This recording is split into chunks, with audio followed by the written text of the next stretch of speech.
이 새벽에 나오신 우리 성도님들 가운데 하나님 주시는 은혜와 평강이 함께 하시기 바랍니다. 저는 이 새벽 성령 충만이라는 제목으로 말씀을 나누려고 합니다. 예수님께서 그 3년의 공생을 하시는 동안 제자들에게 죽음과 부활에 대해 미리 말씀해 주셨습니다. 마태복음 16장에 보면 제자들에게 처음으로 그 순환과 부활을 예고하시는 장면이 나옵니다. 그러나 제자들은 그것을 받아들이려고 하지 않았습니다. 특별히 베드로는 예수께 항변하여 이르되 절대 그럴 수 없습니다 라고 말합니다.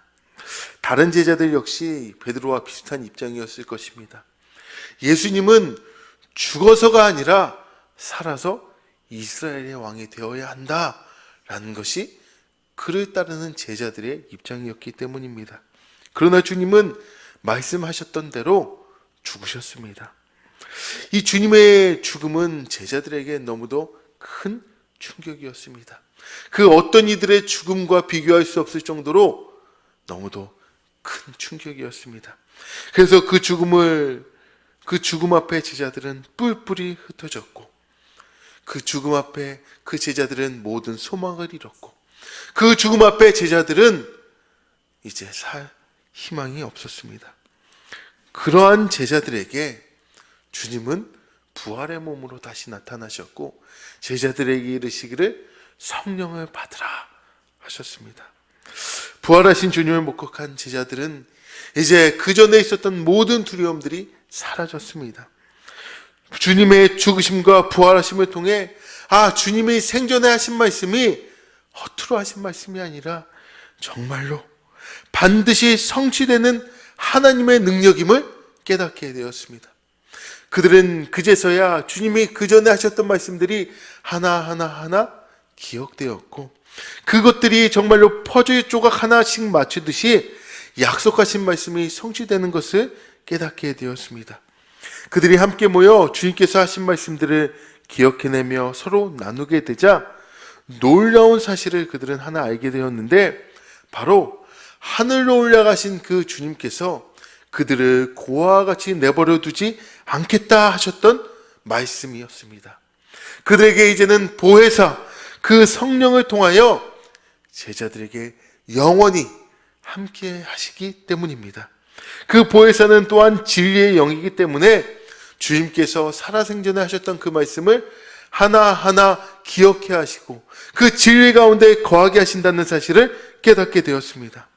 또한 제자들은 주님의 이름으로 구하면 받고 그들이 기쁨이 충만할 것이라는 주님의 약속이 떠올랐습니다.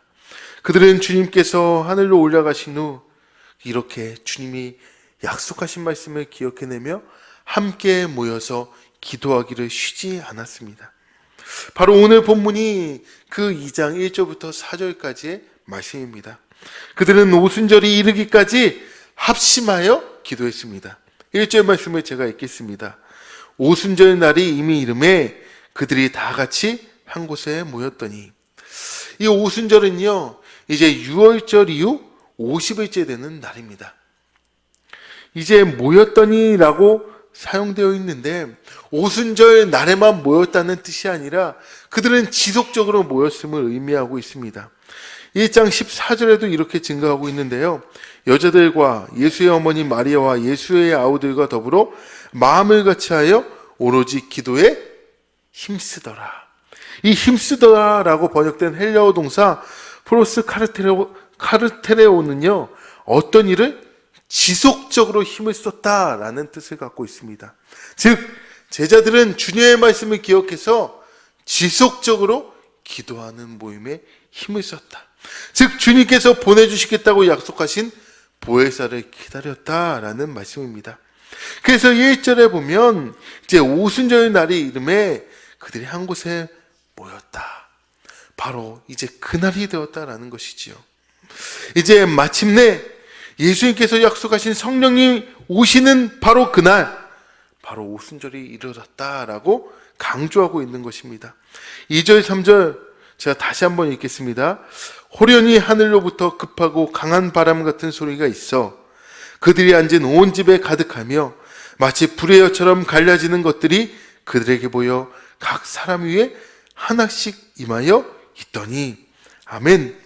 여기 급하고 강한 바람 같은 성령님은 거기에 모여있는 제자들 각 사람에게 임하셨습니다. 이제 성령의 충만함을 받은 제자들은 이제 아시아의 각 언어로 방언으로 말하기 시작했습니다. 이제 오순절이라는 이 유대교의 명절을 맞아 예루살렘에 모여든 이제 디아스포라 유대인들은요, 제자들이 각 지역의 방언으로 말하는 것을 보고 매우 놀랐습니다. 그들은 어떻게까지 생각했냐면 제자들이 새 술에 취했다라고 조롱하기까지 했습니다. 이에 대해 베드로는 믿을 수 없을 정도의 논리정연한 설교로 우리는 술에 취한 것이 아니라 하나님께서 약속하신 성령의 능력으로 이렇게 이야기한다 라고 말했습니다. 그리고 이제 그가 2장에 보면 그 이후에 설교를 하게 되는데, 그 설교는 요엘서의 예언을 그 바탕으로 성령 강림의 근거를 설교하고 있습니다. 17절, 18절 우리는 읽지 않았지만 함께 읽어보겠습니다. 2장 17절, 18절입니다. 시작. 하나님이 말씀하시기를 말세에 내가 내 영을 모든 육체에 부어주리니 너희의 자녀들은 예언할 것이요 너희의 젊은이들은 환상을 보고 너희의 늙은이들은 꿈을 꾸리라. 그때에 내가 내 영을 내 남종과 여종들에게 부어주리니 그들이 예언할 것이요. 아멘. 요엘 선지자가 예언한 그대로 모든 육체에 성령을 부어주셨습니다. 베드로를 비롯한 이 제자들은 보혜사에 대한 주님의 약속이 언제 성취될지 전혀 모르고 있었습니다. 그러나 성령님께서 각 사람 가운데 임하시자 이 베드로, 어부 출신인 이 베드로가 마치 핀셋으로 뽑아내듯 요엘서의 구절을 통하여 그 말씀이 성취되었음을 설교하고 선포하고 있는 것입니다. 나아가 그 이후에 베드로는 예수님의 사역과 주님의 죽으심, 부활, 성령 강림에 대해 간결하면서도 논리정연하게 선포했습니다. 대제사장 뜰 안에 주님을 멀찍이 바라보고 있던 그 베드로, 여종의 말에 겁이 나 예수를 부인했던 그 베드로, 저주까지 했던 그 베드로가 성령 충만해지자 그의 입에서 나온 설교는 담대하고 확신에 차 있었습니다.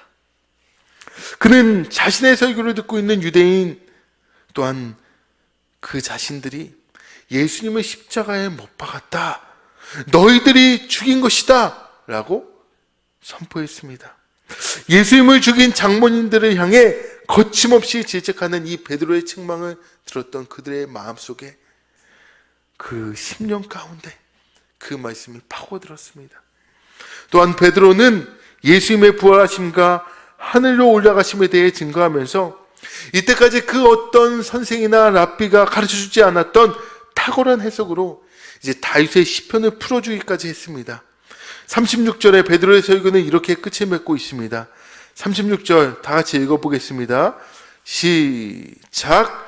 그런즉 이스라엘 온 집은 확실히 알지니 너희가 십자가에 못 박은 이 예수를 하나님이 주와 그리스도가 되게 하셨느니라 하니라. 아멘. 이게 시편의 말씀을 바탕하는 거거든요. 베드로의 설교의 결론은 즉 예수님께서 주와 그리스도가 되신다라는 말씀입니다. 흔히 우리는요, 성령 충만하면 이제 성령 충만에 대해 오해하는 경우가 있습니다. 예수는 믿지만 성령 충만까지 믿는 건 조금 오바다. 그렇게까지 믿는 건 조금 광신도다. 성령 충만하면 반드시 목사나 선교사가 되어야 한다라고 오해하기까지 합니다. 사회적으로 원만한 인간관계를 맺었던 사람도 성령 충만하면 너무도 극단적이고 배타적인 이상한 광신도가 된다라고 오해하고 있습니다. 그러나 오순절날 베드로와 제자들에게 임했던 이 성령 충만은 새 술에 취한 모습이 아니었습니다. 유대인들이 그런 식으로 비웃었을 뿐이지 그들은 술에 취한 것이 아니라 지극히 정상적이었을 뿐만 아니라 이성적이었습니다. 오히려 그들은 진리의 영, 그 성령으로 인해 어느 율법학자나 랍비들도 깨닫지 못했던 이 성경의 비밀을 깨닫게 되었습니다. 무엇보다 성령 충만을 통해 그들은 자신들의 삶과 죽음, 그리고 영원까지 주관하시는 분이 누구이신지를 명확하게 깨닫고 확신할 수 있게 되었습니다. 그들은 죽으시고 다시 살아나신, 그리고 하늘로 올라가셔서 보혜사 성령을 보내주신 그 예수 그리스도야말로 우리의 참된 주님, 구원자 그리스도라고 확신 있게 고백하게 된 것입니다. 사랑하는 성도 여러분, 여러분 안에 성령이 계십니다. 그런데 그 성령이 충만하십니까? 복음 앞에 담대하십니까? 여러분의 삶이 거룩하십니까? 그 성령 충만을 구하면 주신다고 하셨습니다. 우리에게 이 성령 충만이 필요하다고 느껴지십니까?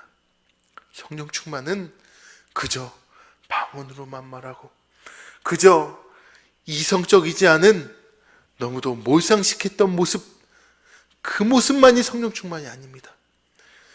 방언할 수 있고, 성령 충만 받으면 우리가 그동안 경험하지 못했던 새로운 세계를 경험할 수도 있습니다.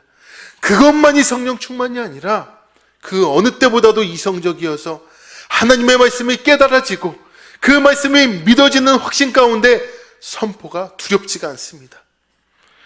우리 안에 성령이 계십니다. 이 성령의 은혜로 힘입어 바로 그 주님이 나의 주님이시다, 그 주님이 나의 구원자이시다 라는 확신으로 오늘 하루도 세상에 있는 만방의 사람들에게 이 소식을 담대하게 전하시는 성령 충만한 우리 성도님들이 되시기를 주의 이름으로 축원합니다. 기도하겠습니다.